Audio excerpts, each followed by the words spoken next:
15 to 30 seconds. Okay. And we are live. Once again, straight from Amsterdam and America's Dairyland, which is Wisconsin, I just learned. This is Terraform Thursday with a returning guest in a new position. This is the first edition of the community office hours for the Google Workspace Provider for Terraform. I'm your host, Kerim Satirli, and I'm joined today by Megan Bang, who previously joined us for the Google Cloud office hours, which was like a year ago. So before we jump into all the questions that we have, quick reminder of our code of conduct. If you have questions or comments during the session, we'd love for you to interact with us in the chat. It's usually on your right side, which should be here. If I didn't mess this up, tech is hard. But as you interact with us, just keep in mind our code of conduct. In general, be welcoming, inclusive, respectful. We'll have a full link to the code of conduct on our website, and we'll have a link for that in the chat as well. With that out of the way, let's get started. My name is Kerim Satirli. I'm a developer advocate at Hashicorp, where I focus on the infrastructure line of products, and I'm joined today by Megan Bang. Megan, do you want to say hello to everyone? Hi, I'm Megan Bang. I'm a software engineer here at Hashicorp. I've been here for a little over 2 years now, and I work on the Google Provider and the Google Workspace Provider. So let's start with this one. Why is the Google Workspace Provider its own provider and not just part of the other Google provider, which technically there are, well, two. But why is it separate? Well, they're completely different APIs, so they require a different way of authenticating and overall have a different workflow of doing things. GCP is more focused on infrastructure, and Google Workspace is more focused on domain management and productivity. That, along with the fact that we have a team of engineers at Google that are dedicated to help us develop the Google provider, and adding Google Workspace functionality would be outside the scope of what their team does. So logically and fundamentally, it just makes more sense to keep the providers separate. I can see how that would make sense. So that brings me to a follow-up question. Let's say I'm already using the Google provider. Usually I authenticate either with environmental configs or the JSON format with the key files. Can I keep using that format, or do I have to do something completely different? You can. There's likely more setup that you'll have to do, enabling domain-wide delegation, things like that. But you can certainly use your service accounts credentials that you're using for the Google provider config with the Google Workspace provider. And in fact, in 0.3, we added the ability to just reuse the Google credentials environment variable instead of having to set a separate Google Workspace credentials variable. This was per the suggestion of an end user, which I really appreciated. So keep those suggestions coming. That is actually a pretty good suggestion. Yeah, I can see how you'd be like, using I believe it's all uppercase Google underscore credentials. Yeah, if you've got your environment set up like that, and likely your CI/CD pipeline, then it might be nice to be able to continue using that. Mm-hmm. So I'm curious, how did that user give you that feedback? Did they reach out to you? Was it a GitHub issue? Yep, it was a GitHub issue. And that's where we're tracking all of these issues. And it's really helpful to have all of those issues coming in with the new provider, because we don't really know exactly how our users want to use it. So yeah, keep them coming. I can see how these suggestions can be helpful. We'll talk about future versions a little bit later on. I'm curious. So version 0.3 was released 2-3 weeks ago at this point, I think. Mm-hmm. What are you most excited about? I mean, I have to ask, what's coming in 0.4 and what are you excited about? Great question. My plan is to have a 2 to 4 week release cadence at this point. As I'm the only dedicated engineer on the project, that allows me to get more substantial features and bug fixes in each release. the past couple of weeks, I've been balancing Google Bug on Duty and my Hashitalk. So I'm a bit behind on the Google Workspace provider backlog. But right now, I know that we have a few bug fixes, and I'm looking to add a feature for Google Drive settings. It was an issue that came in, and I haven't really dug into it quite yet. And so I'm not sure that will be ready next week, but there's no promises. But that's kind of, I'm excited to add some kind of functionality like that if I can. Are you saying I should be able, or I might be able to actually do stuff with Google Drive without having to go through the browser and just going through Terraform? This would be Google Drive settings at this point. That's what I'm looking at. So hopefully. Got it. I might have to add an issue to expand that to make it easier to share files with people. I like this. So we'll get a link to the provider up in the chat, but I have to say I'm super impressed. It's been out for not very long. There's also already 3,000 people using it. It's going pretty well. How is it to start a new provider, or is that something that might warrant a bigger stage, maybe in Hashitalks like you talked about? Yeah, I will talk about how I went from developing the Google provider and how I took that experience and started Google Workspace from scratch. And hopefully it'll be an interesting talk and help people to write providers for themselves from scratch as well. Total setup, of course. So if you're just joining us and if you're excited about provider development, a week from now, right here, possibly at a different time though, we're organizing the first edition of Hashitalks built specifically for developers. If you've joined Hashitalks before, normally we'd answer questions like, hey, Megan, how do I use the Google Workspace Provider to set, Google Drive sharing settings? Here with Hashitalks build, we'll answer the question, what does the provider do when you authenticate? How does it work? What is the API? And specifically for the workspace provider, I'm so excited about your session. I don't want to take away, I don't want to spoil it, but it is worth checking out. There's a couple of good learnings, and I think it's going to be a really, really interesting story. Can't say more, but if you're interested, check it out on hashi.co/build. Sign up is free. Join the couple hundred people that have signed up so far. We also have workshops. You could learn about technical writing or debugging Nomad find notes. Free workshops. It's gonna be a blast, and we're gonna have a lot of questions and answers. So if you're into Terraform provider development, this is definitely a place you want to be at. We've got a couple of special things. But coming back, I'm curious. So we're at version 0.3, 0.4 is coming. Is this going to be supported long time? Is this gonna go till like 1.0? Is it where are we going? Hopefully that's the plan. The provider is experimental right now, so yeah, I really hope it's providing value to all who are using it, and we can keep it going. I think one thing we need to keep in mind is that we're always limited to what the Google Workspace team has available in their REST API. Right now, from what I've heard from some users, is that some of the functionality that they're looking for isn't available yet in the Google Workspace API, but hopefully as those endpoints become available, we can continue to add to the provider and add value for our end users. Adding value is always important. If you want to be adding to this conversation, dear viewer, feel free to use the chat and ask us questions. Megan can answer a lot about the provider, possibly about America's Dairyland, but let's try to keep it to the provider. I think that might actually be more relevant right now. I've actually got a question, which is sort of implementation specific, but I'm just gonna give it a try.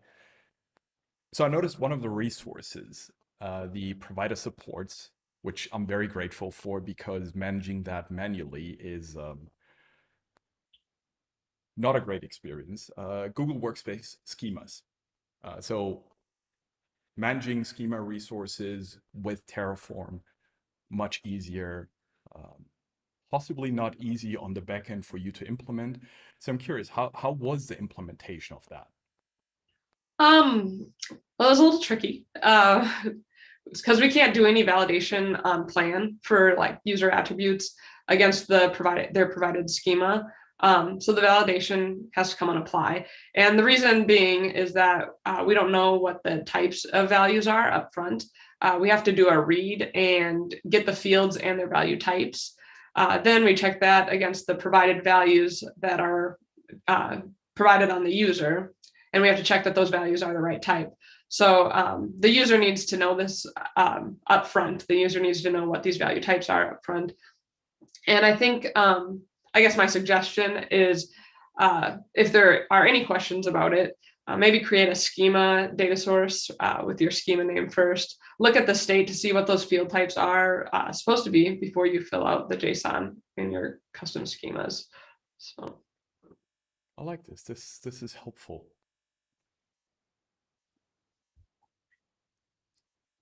So in the meantime, I'm just looking at the chat. Talked about ice cream. It's always good. Um, yeah, schemas are hard to maintain. If you've ever done anything with Google Workspace on that side, schemas are, to me, it feels like not a one-on-one feature. It's definitely yeah, you gotta do some research on that side. Um, so one question, there was a G Suite provider at one point. mhm. And do we have any plans on helping users to migrate from that to our provider? Yeah, so I created an upgrade guide for the last release, but that's more just like telling users how they can migrate, not necessarily providing a tool for it. We are going to have a like discussion about how to maybe best supply a tool or something to help people migrate over. We haven't started any implementation on that, and we've mostly just discussed should we do it, and so it's going to be a little bit of time yet, but it's in our plan, I guess. So yeah. So if it's in our plan, we just need to apply it, right? Right. There you go. Always full of the good jokes, right? I try. I've been working on my improv routine, and it's honestly been horrible. People don't even show up for the live streams. I mean, yeah, asked my parents to show up, and they were like, "Nah, I'm out." In the meantime, we got our first question, not specific to this provider, but any future plan to release Terraform Web Console? Um, Not a future plan, it's actually a current plan. We have Terraform Cloud, which does exactly what you would expect it to. You can see all your Terraform plans and applies and outputs in your web browser. Approve steps there, see how your resources are doing, see your state files, and also very nicely add other people and collaborate with them, which is my favorite feature. Whenever we do stuff in our team, Terraform Cloud is the most logical way for us to do it because it's easy to just add a colleague to it and make sure they can either see what I'm doing or actually interact with me and correct the mistakes I might have made. Definitely does not happen all the time, but when it happens, it's useful to have people in there who understand the tooling. Keep those questions coming. We'll definitely answer anything that makes sense between Megan and I. I'm pretty sure we can cover this. So I'm curious. You started on a Google Cloud provider, and then you went to a workspace provider, basically changing repositories, but you're still on Google Cloud. How has working on one shaped the other? It's been nice because I kind of have that experience of a major cloud provider and working with engineers who are more experienced on that provider than I was because they started before I did, and getting their feedback and just seeing how they set up their code and just kind of the patterns that they use, and I can bring those patterns and things like that into Google Workspace and kind of set that same tone. So it's really nice that I had that background rather than coming in and starting on the provider right away. I think especially with an authentication system, I mean, that to me is whenever you look at providers, the first thing you'll usually have to do is implement the authentication system for whichever API you're working with. Mhm. I dread that. One day I'll get around to figuring it out for Google, hopefully with you, and then we'll build a YouTube provider. But until that day, I'll I'll work on other things. So how is it kicking off this project? Is it Um, Go ahead. sorry, I'm like, to me it's exciting that, we're kicking off essentially another Terraform provider because I mean, yes, there are many, but there's also a type of quality that we can provide internally that you can't easily get externally for the simple reason that we have, a strong partnership with Google. Mhm. So I'm curious, how is it showing off the first version of the provider? What's the feedback been? It's been great. It was so exciting that I was even being asked to write this new provider. I was excited about it. I had kind of looked at the G Suite provider last summer, and I opened an issue of I wanted to do some role assignments there. So I was really excited that when they came to me and asked, do you want to implement this Google Workspace Provider? So that's been exciting, and I don't really do any market analysis or anything like that, so I didn't know how beneficial it would be to others. But the response and the feedback has been great. I've only heard positive things, so that's been really nice. And I don't know, it's pretty encouraging to me to want to keep working on it and adding new features and things. I think it's I mean, just looking at pull requests for the provider, I see 9 have been closed, and I recognize that not all of them were yours, which is, I think, the nicest part. The community response been so far? It's been good. We've had a lot of, or I guess a lot more open issues than I was expecting. So that's good. Um, Sorry, my daughter just came walking in. Grandma must not be around. I'm sorry. Um, but yeah. This is the beauty of live streaming from home, right? Yep. It's hello. Can We you find have her? another guest joining us, Okay. maybe, or not. Sorry. No, I think honestly this adds to the niceness of these streams, like it's real people. So I want to make the shout out that we often do during community office hours. When you have questions or feedback on a provider, ask them on GitHub. I promise that a human reads them. But as you write them out, keep in mind that a human reads them. So if you get really frustrated, before you hit the submit button, take a quick break. Come back later refreshed and think, is this something you would say to somebody's face? If not, there's ways to rewrite it.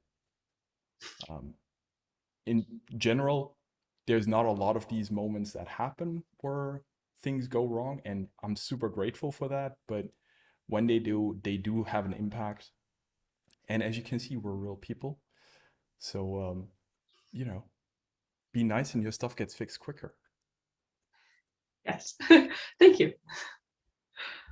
I find it an important call out to make because it's easy to be frustrated. I mean, obviously, we all use Terraform providers to make our life simpler. When Terraform then doesn't work, you either blame the application or the provider, never your own code. I understand that. Um, but then that frustration should, not be carried forward. It's um, it's important to make sure, we're all here and act with kindness and go forth, leaving the workspace or the Google workspace happier, if you want to put it that way. So I actually made a mistake earlier. I said it's been 2 weeks since the 03 release, but I somehow completely missed that because that was way. Um, it's only been 8 days, and Oh, 02 was 3 weeks. And I okay. think the reason was that we had to shift this one for a week. That's Oh why yeah. I was like, oh yeah, it's time in my head stands still when we don't talk about the provider for a day. In the meantime, if you have questions in the chat also about how to contribute to providers, either the Google Workspace Provider or the Google Cloud Provider, drop them here. We'll be happily answering them. Implementation questions also welcome. And in the meantime, I'm just gonna ask. So the Google Cloud Provider has, I believe, like a weekly cadence, and that's with multiple people. How are you gonna plan to hit the cadence for the Workspace Provider? Um, it's hard because I'm not sure how many resources I'll have to work on it going forward, but right now I've got another engineer who has been helping me. It's been super beneficial. We would have nothing for 0.4 without him, so I'm grateful for that. But yeah, going forward, I'm hoping to be able to focus on it as much as I can, and balance between the Google Cloud Provider and the Google Workspace Provider as best I can. I mean, it helps that both of them are very related to one another. That Mhm, definitely makes life a lot easier. mhm. It's nice when people help you on the projects you work on. I'm wondering, Apple on that's helping you. Yes, yeah, Nice. yeah. It's a small world. It's I appreciate when people work on the people I know work on the stuff that I need Mhm. and be able to set things up. So let me see for the workspace provider. I had a question written down here, and of course now I clicked it away, which happens. When I set up users, is there something that I should or should not be doing? Like, is there something that comes to mind for you that's like, hey, definitely don't do that because, you know, this will be a horrible experience? Um, Not that I know of. I've had an upstream issue with the, I think, POSIX accounts. Um, so that would be maybe the one thing that I would suggest you avoid, but I don't know if that would be, I don't know if that's specific to like my testing that I've done. Um, but that would maybe be the one thing that I would tell you, that make sure you have it hammered out first before you do it. So I think that's one thing a lot of folks don't realize when we write these providers, we also add a lot of example code, um, usually in an examples folder, which describes how resources work, how data sources work, and they give you a basic idea of like, hey, you want to set up a domain alias. Here is copy paste ready code that you can use to just go ahead with that, which to me is very nice. It's obviously it's in the documentation, but sometimes actually having the file on your local machine and just being able to run Terraform plan and apply is beautiful, is useful. So that definitely helps, uh, especially because you also have a very simple schema resource in there. And I think using that as inspiration definitely works. But I like your call out of use the data source because then you can see how Terraform structures it. And with schemas, yeah, that will definitely be saving a ton of time when you do it that that actually, way. it comes from in my previous job I used Terraform, and that's, instead of going to like the Google documentation, I would always just go to the Terraform documentation and I'd see like their examples, and that's how I would do things, really, is all the Terraform documentation. So I try to provide that for others so that they can do the same thing. It's it's so important, right? If you have a really great tool, a really great provider, but you don't have any documentation, that means somebody who might not actually be able to read your code because it's written in Go and maybe they just are not on that level, they would be unable to use your provider. So having good documentation is important. Which, let me just make this call out. If you're reading the documentation for the Workspace provider or any other provider, and you come across a typo or a value that's not correctly highlighted, maybe we describe something as defaulting to true when it should be false, send us a pull request. At the bottom of the page is usually an edit this page link. Click that, takes you to GitHub, edit the page, and send us that change. Not only will it help you the next time you go to that page, it will help, at this point, 3.2K users who also use a provider. So your work is seen. And yes, documentation work is still working in open source. Now, of course, if you're like one of our guests, curious about how to use a provider, specifically Google Cloud in this case, I love that your other provider gets a shout out. It's then I would heavily recommend going to learn.hashicorp.com/terraform. In there, we have a couple of getting started guides for all the major clouds, also for Google Cloud specifically. And we'll share a link for that in the chat. We've got, I think it's like 8-9 different tutorials on just getting started in Google Cloud, not specifically to Workspace, but everything you learn there will apply to other providers as well, because the Terraform workflow is the same for other providers. And once you're through the getting started guide for Google, there's a couple hundred more tutorials that you can go through, not just for Terraform, but for all of our products. And, essentially you can up-level your skill set for free. All you have to do is invest some time, which, it is time well spent. I honestly wish I had access to this kind of resource 5 to 6 years ago when I started using Terraform. How was it for you initially when you started using Terraform?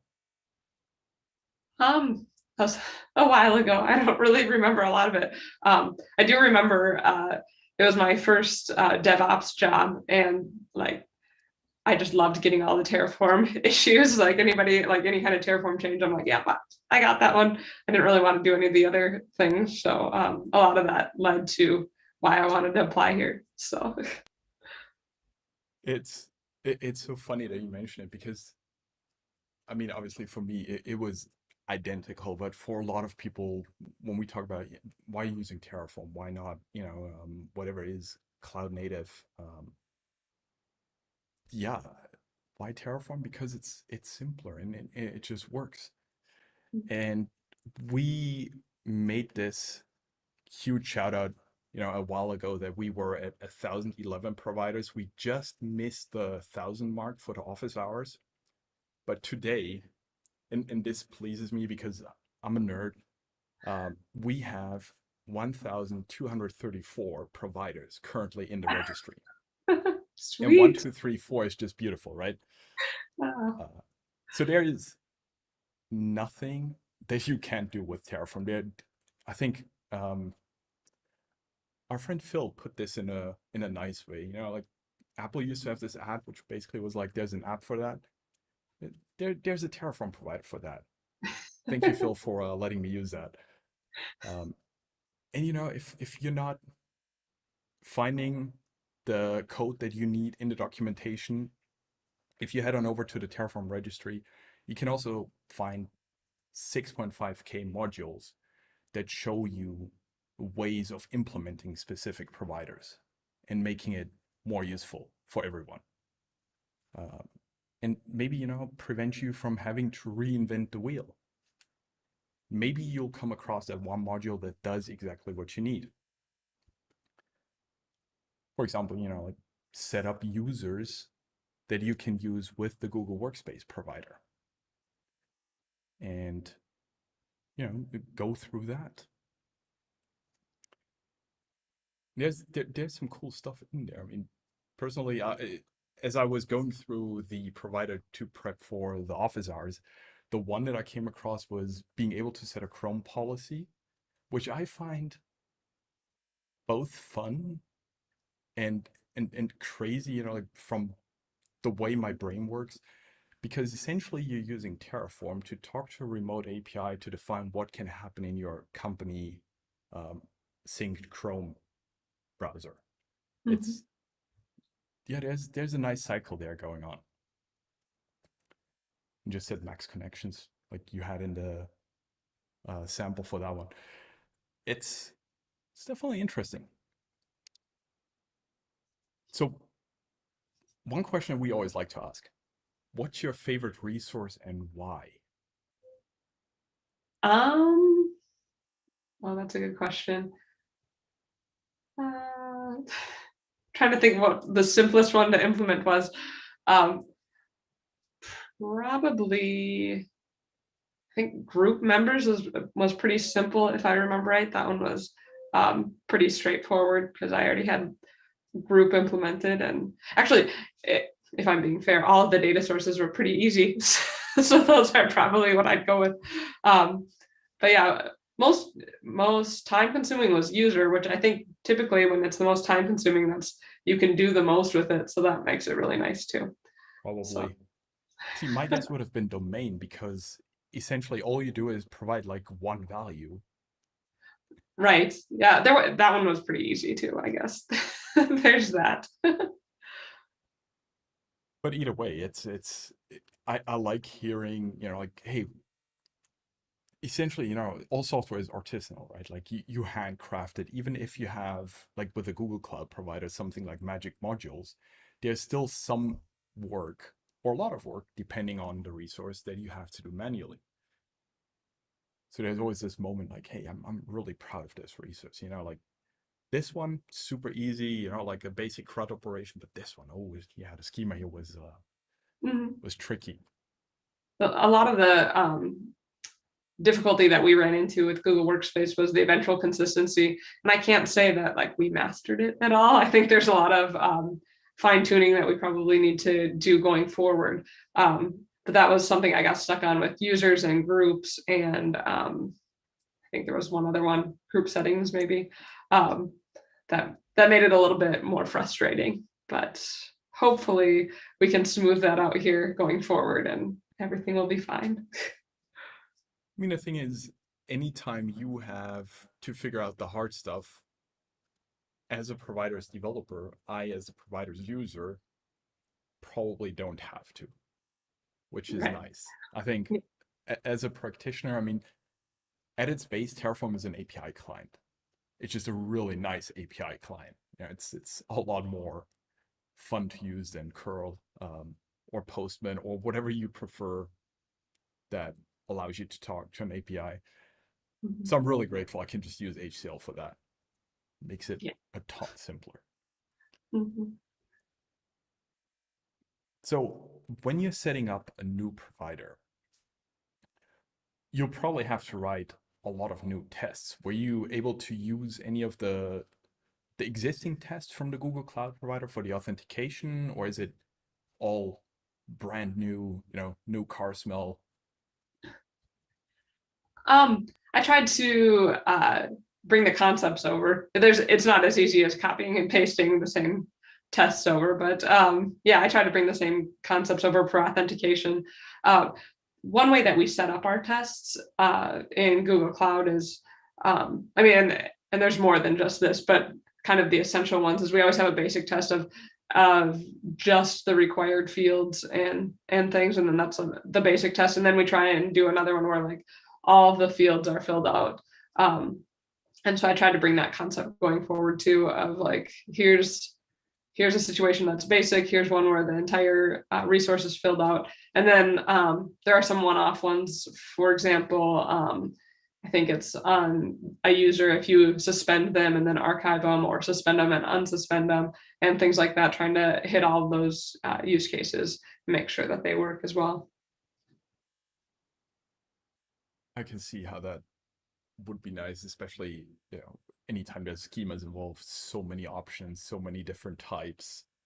Uh, yeah, and then not being able to copy paste things over, both a pity and at the same time understandable, because if I'm not completely misreading the code, then you're using a different SDK because you're using the scaffolding for this one.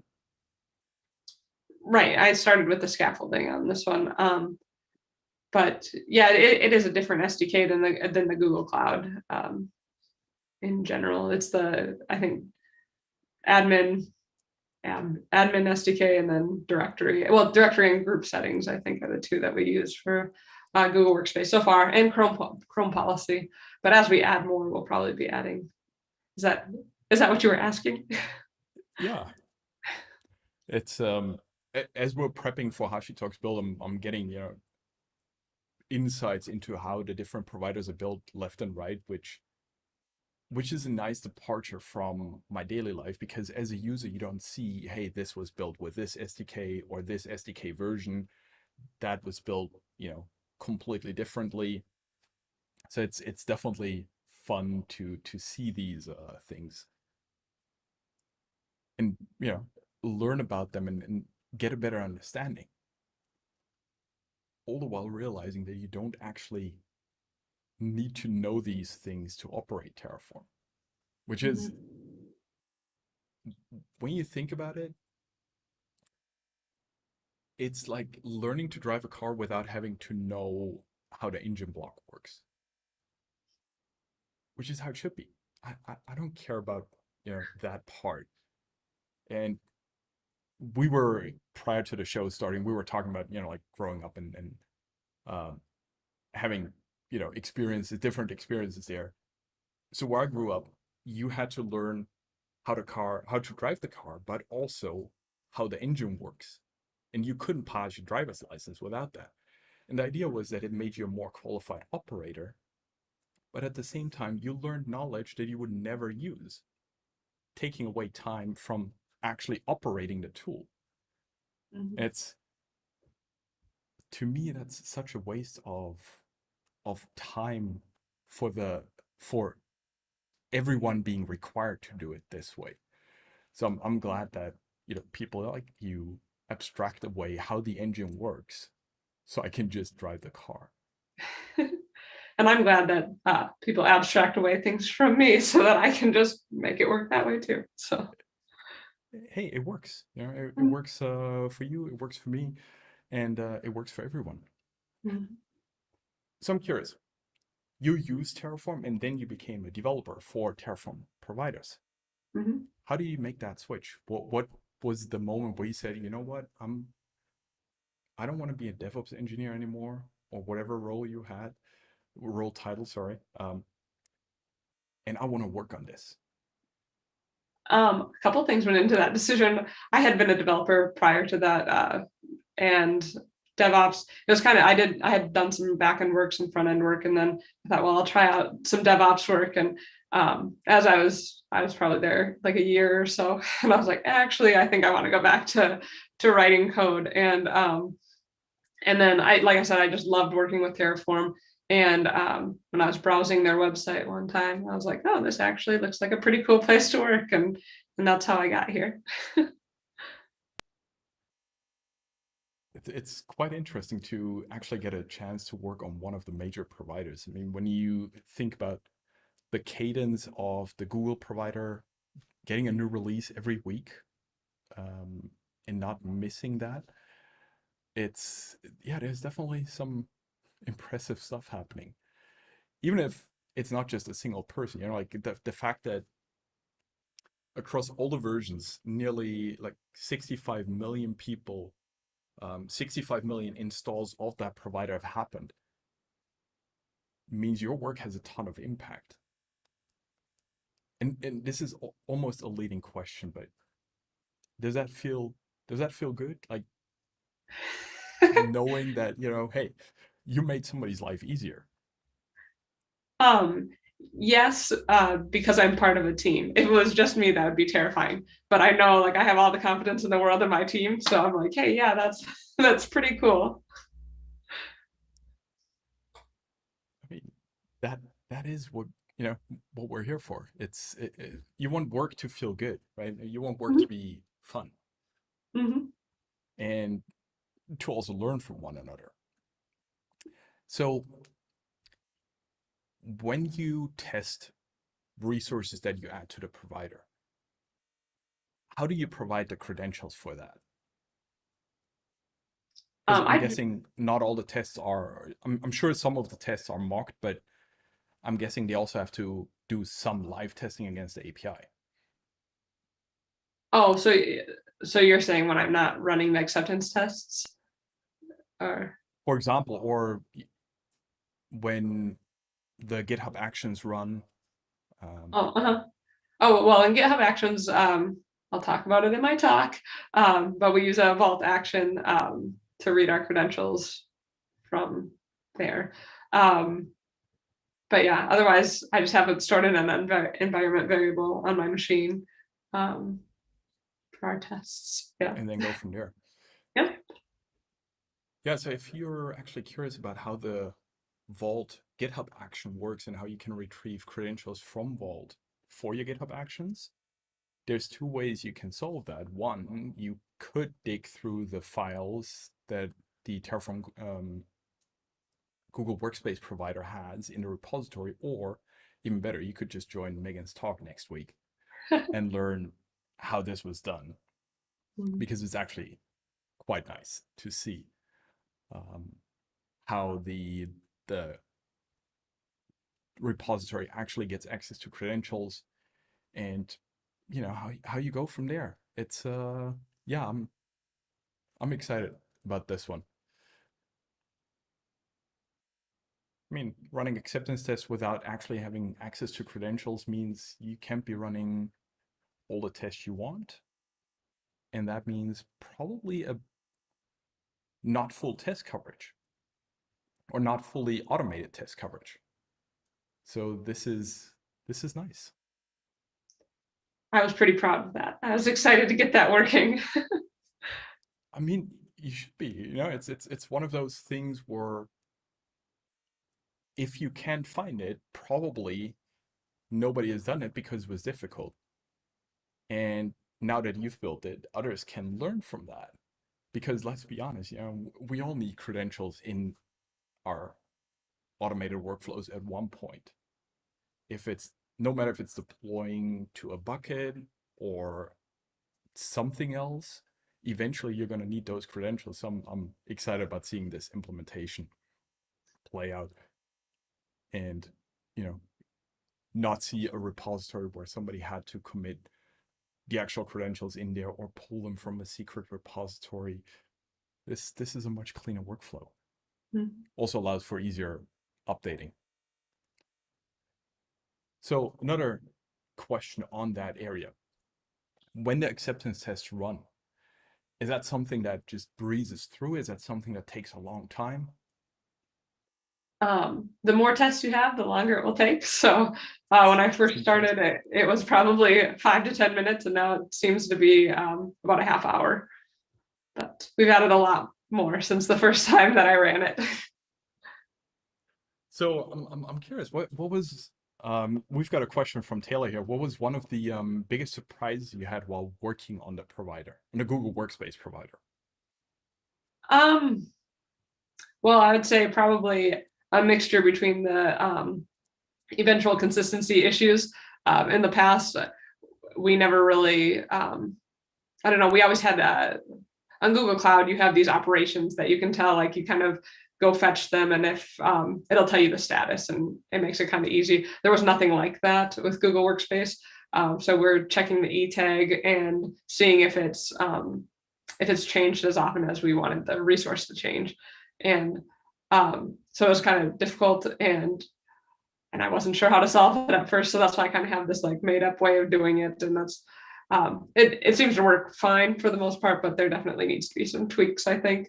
And then the other one was the user schemas. That was just it's almost harder. We had the G Suite provider out there that implemented it differently, and it's almost harder to kind of go off of that. I knew that I wanted to implement it differently than they had it in the G Suite provider, because there was probably, I think, two resources and a data source involved there. And I wanted to be able to kind of consolidate into only using the schema resource and the user resource. But it almost made it harder, because as I'm trying to like think of a new way to do it, you always kind of go back to like, well, should I just be doing that? Or is this, am I going down the right path with this? But I do think it ended up turning out pretty good. I really like the way that we're able to do it. It was a little tricky.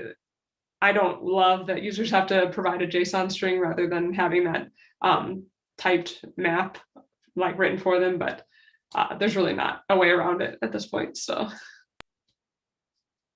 Well, and even so, as a user, you might still be able to use some of the Terraform functions to actually build that JSON map without yep, having to hard code it, right?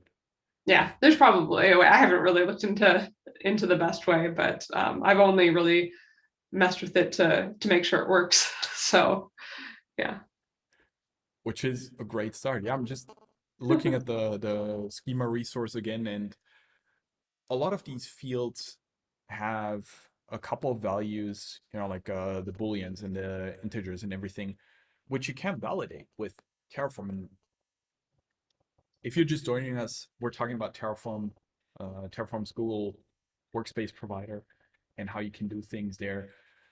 And so one shout out that I want to give is to the folks that implemented variable validation, because it's such an amazing way of making sure your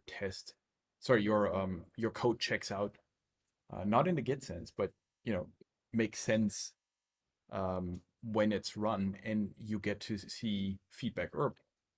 So let's say we're talking about schemas.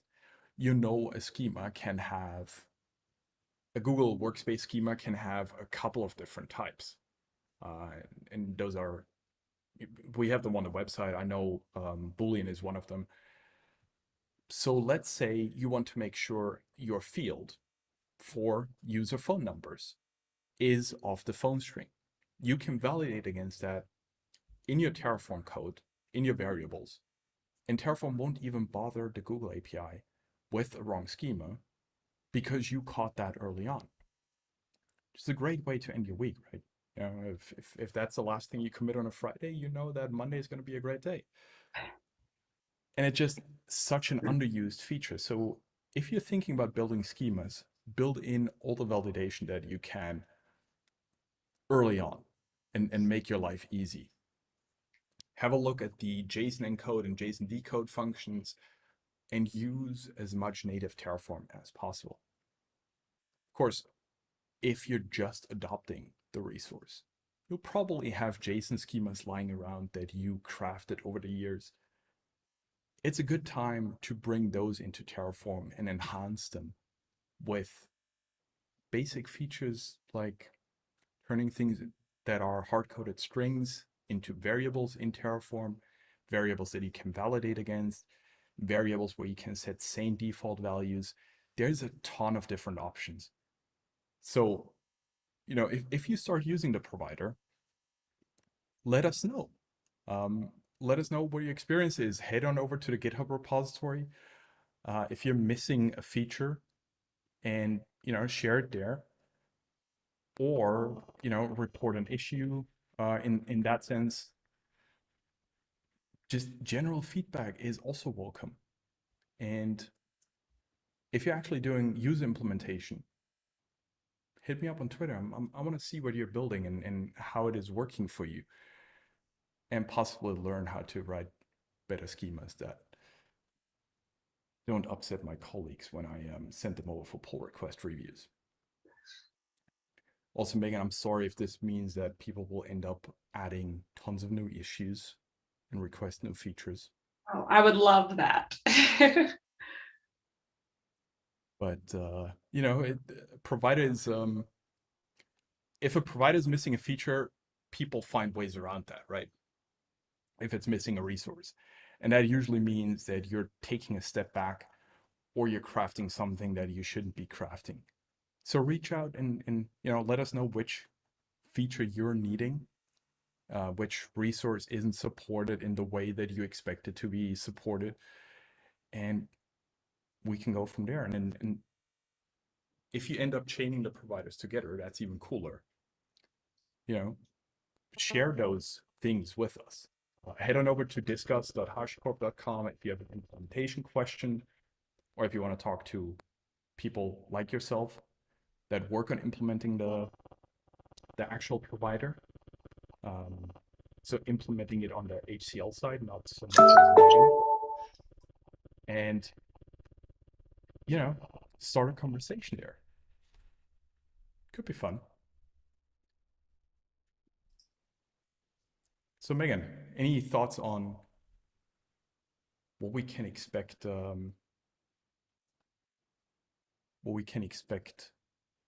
Half a year from now from the provider? Oh, I don't know. What's the long-term roadmap? I kind of like to just go off of user feedback, and that's why I'm like huge into like please open issues, because I want to know what's important to the end users. So yeah, I kind of take things one release at a time right now. That's a sane approach. It's also it feels to me that the workspace API would be a lot less surface than the Google Cloud APIs. Mm-hmm. So eventually, I guess you'll have all of the resources covered. Yep. So I'm hoping that they continue to add, so that we can continue to add as well. So. And obviously the usual maintenance that always happens with software engineering. Mm-hmm. Well, so with that was office hours for this week. Definitely check out Megan's talk next week at Hashi Talks Build. It's going to be a good one. And bring your questions at that point. Let us know what you're struggling with in terms of provider development. You'll have a chance to hear from people who build the actual providers you're using. And if you're not a Terraform person, that's also cool. We also have content for all of our other tools. You'll get a couple of really good insights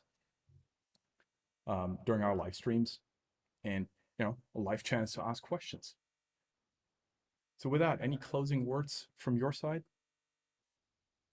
Nope. Otherwise, then yeah, check out Hashi Talk. I think it'll be cool. It'll be fun. It'll hopefully be super beneficial for anybody who wants to contribute. So. And with that, thank you so much. Have a great rest of your day. Thanks again, Megan, for coming back. Yeah, thank you. And we'll see y'all at the next Terraform Thursday.